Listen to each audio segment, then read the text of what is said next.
This idea of I'm contemporary too there's, you know, the ground we're standing on is so far below the detritus of the constructions of the people that came before you that you may think I'm just as contemporary and being me is contemporary, but as soon as I use the word, that there's 100 years of assumptions that are going to cause me often to then try to somehow be contemporary.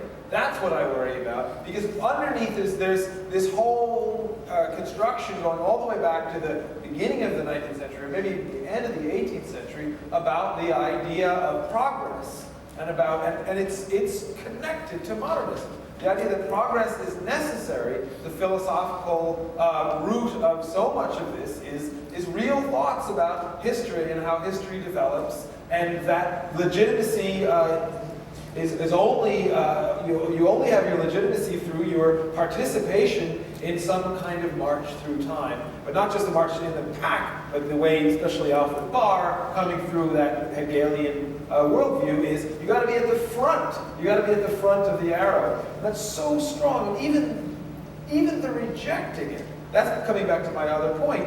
By rejecting it, I don't feel I'm smart enough or have enough backbone to be able to confront this construction of many, many very brilliant people over the course of But we can now! Sorry? But we can now! Because the whole thing is going down! Their whole brilliant construction of all these brilliant minds, because of the issue of usurping power, is going down in front of our eyes. It's our matter of factly to state clearly the case.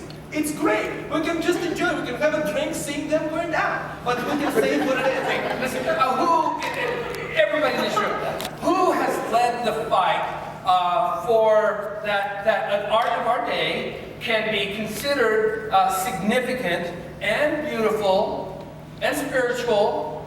Who has led that fight more than the guy to my left here? Absolutely. And he hasn't had to open his mouth to do it. He's done it by his words. That guy has done it. And so there's many ways to fight the fight. And just being yourself and being really good, it helps to be very talented and it helps to be very good at your craft. And let me tell you, there will come a time that that will conspire, that everything changes. What goes around? I guess my thought about the contemporary thing connects a little bit to, it's absurd. The idea is absurd. And that's why it's not worth talking about. That's my thought. Of course, there's no time machines. Maybe someone will invent a time machine, in which case a person can be not contemporary, or you can talk to a person.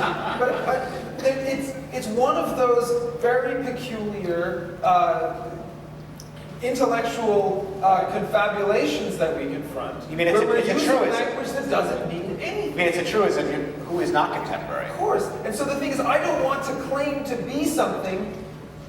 Even claiming that I am contemporary is subscribing to the very argument that I would discredit. I don't want to credit the argument by joining it. Can you name Joseph Albers is one of the great contemporary artists. I was just told that just about 4 hours ago. He's been dead for 40 years. Yeah. But he's been dead for 40 years. I mean, I'm like, sorry, I don't understand. Help me finish. I feel like it's one of those many things, and this is where my separatism kicks in. I feel like the healthy route is to stay away from that thorny world where it's not, but when they intellectually rewarding, or not just, it's not rewarding on any level to engage, especially if you don't have to. Except that in my area, I have to. You have to. I almost have to. Yeah. Well, maybe we all have to. Actually, In the areas we have to. and I think actually reclaiming a word like that. Yeah, but I wouldn't like it. I would rather take a more aggressive stance, which is to negate its meaning. When people use it, rather than say, I'm contemporary too, saying, what are you talking about? How can you be using that word? But then you're giving away something that was stolen from you. I don't want it, I don't want it. It wasn't stolen from me, because I never wanted it. No predecessor of mine who cared about making great art cared about being contemporary. But when you say Joseph Albers is contemporary, you might say, excuse me? And that's all I'm saying. That's right. It's just saying, I don't understand, and aren't we living, you know, and here we go.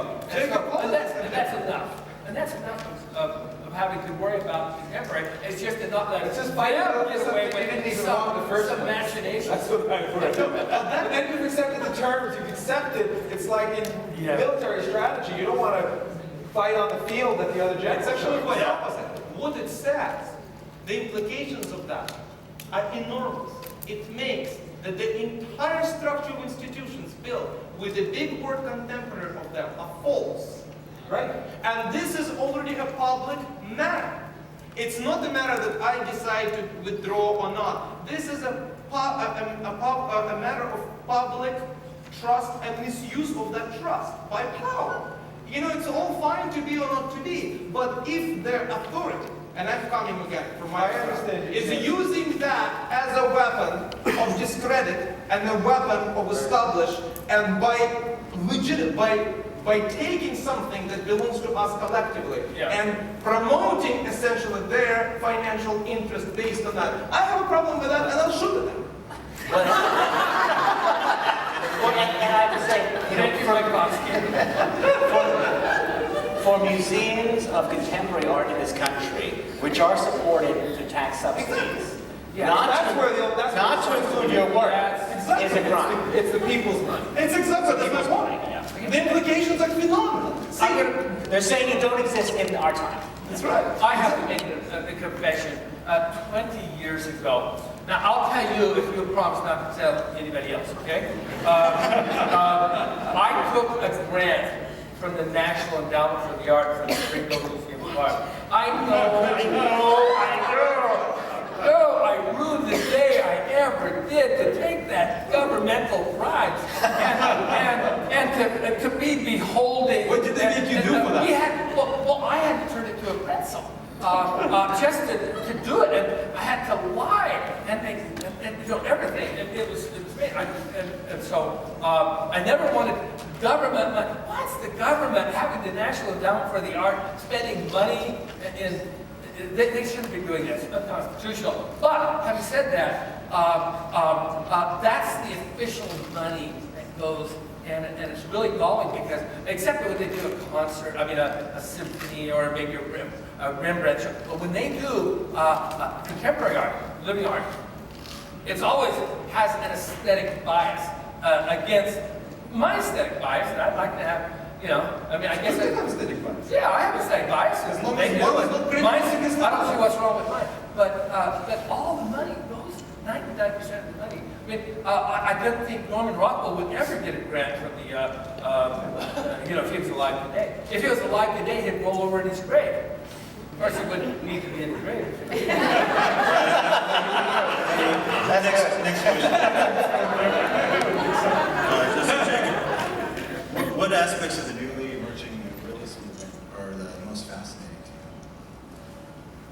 you?